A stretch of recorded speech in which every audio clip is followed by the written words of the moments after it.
8日之內連輸3場賽事，巴西幫 Fighting Nut 緊急開檢討大會。UFC 320冠軍戰牌面十足，但係場面會係精彩萬分定係悶到出汁㗎？打邊爐頻道同大家首次見面，還望各位師兄師姐大力支持啊！大家好，打邊爐嘅時間，第一次光臨本頻道嘅朋友大家好啊！打邊爐係一個以廣東話為主嘅綜合格鬥頻道，為各位帶嚟包括 UFC 等嘅 MMA 賽事資訊精華、選手們奇人奇事同埋其他花邊新聞嘅，打住邊爐咁輕輕鬆鬆同大家回顧翻拳拳到肉嘅八角龍動態。每次比賽之後，我哋都會為大家帶嚟短片邊爐短打，唔使1分鐘，快速同你重溫比賽嘅要點。如果覺得呢個頻道啱你口味嘅，記得 like、comment 同埋 share， 最好就係 subscribe 埋我哋打邊爐嘅 channel， 撳埋個鐘仔，咁我哋有新片就可以立即通知你啦。唔講咁多，開波打邊爐啦！開台第一單花邊新聞就想講下格鬥男團 Fighting Nut 嘅緊急檢討大會啦。話說呢班以巴西幫為首嘅搏擊書生，始創成員之一嘅 Sean Silver 喺社交平台出 post， 話要同其他成員檢討下過去幾場嘅敗仗原因，查找不足，重整旗鼓啊！事緣呢班搏擊書生，其中3位成員 Caio Borralho 同 Mauricio Ruffi 先喺 UFC Paris 嗰度全軍覆沒，老大哥 Silva 仲跟住喺墨西哥嘅 UFC Logic 第2回合俾 Diego Lopes 一個轉身爭 TKO 埋。9月之內2個賽事相隔8日 ，Fighting Nut 就連輸3場，點搞啊？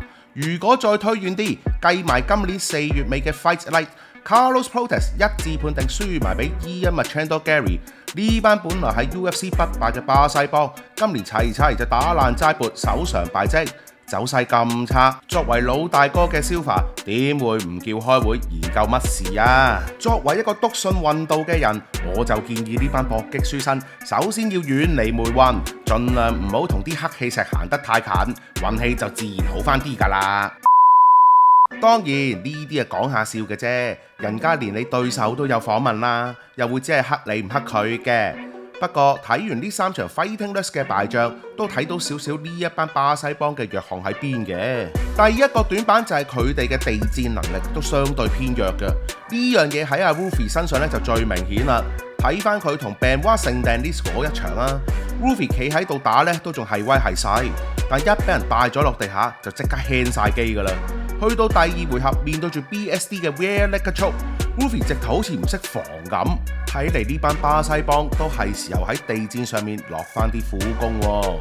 第2個短板就係佢哋嘅臨場抗壓能力啦。過往睇 Fighting Nut 嘅比賽，佢哋都掌控住比賽節奏，當然係打得順風順水啦。但睇翻呢幾場敗仗，只要對方夠硬淨，壓翻轉頭，哪怕只有1刻咋，佢哋都立即亂晒陣腳。以 Borralho 嗰場嚟講啊，本來開初諗住壓上前狂攻Imavov會有收穫嘅，點知一俾Imavov壓翻轉頭，成個 Borralho 就立即縮埋防守，進攻畏首畏尾咁。就係咁樣 Borralho 且戰且退嘅狀況之下，最後咪輸咗個 unanimous decision 俾Imavov咯。Silva 嗰場就仲慘，俾 Lopes 第1回合碾壓完之後，第2回合 Silva 的確係攻勢多翻啲，但就明顯雜亂無章，成日諗住轉身爭出奇制勝，結果出奇制勝嗰個係 Lopes， 一個轉身爭反而 TKO 咗 Silva。當然勝敗乃兵家常事，輸咗場比賽咪喺當中學習下點解輸咯。個人嚟講都好中意睇 Fighting Nut 嘅比賽㗎，佢哋嘅比賽節奏夠晒爽快，閱讀賽事嘅能力亦都非常之強。希望佢哋檢討過後會有更加好嘅表現啦。各位師兄師姐又期唔期待呢班搏擊書生嘅重新表現呢？留言交流下。嚟緊美國時間10月3日上演嘅 UFC 320數字賽，睇個排頭就相當吸引啦。2場冠軍大戰 Light Heavyweight 冠軍2番戰 Magomed Ankalaev 首次以王者身份迎戰 Alex Pereira。Bantamweight 嘅冠軍 Merab Dvalishvili 火拼排名第4嘅 Corey Sandhagen。但到底呢2場激戰會係精彩萬分啊，定係悶到出汁㗎？先講場 main event， 有睇過 Pereira 同 Ankalaev 一番戰嘅觀眾都應該對嗰場比賽歷歷在目㗎啦。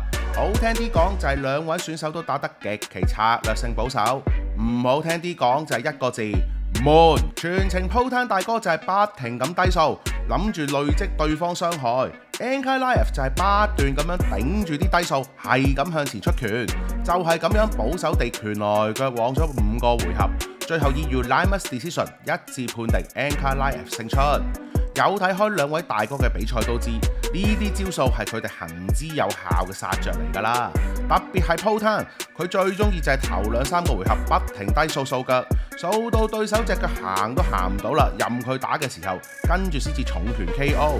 不過呢招喺 Ankalaev 身上已經證實咗唔 work 喎。更大鑊嘅係，又諗唔到去到2番戰嘅時候，佢兩個大哥又有乜嘢新嘢搞出嚟先？最大可能嘅睇嚟都係1番戰嘅加強版，即係鋪攤就加大力度掃腳 ，Ankalaev 就加大力度揮拳，睇下邊個冧低先。咁作為觀眾嘅我哋，可能就要預多2杯咖啡頂住檔啦。不過呢場比賽都有個賽前花生㗎。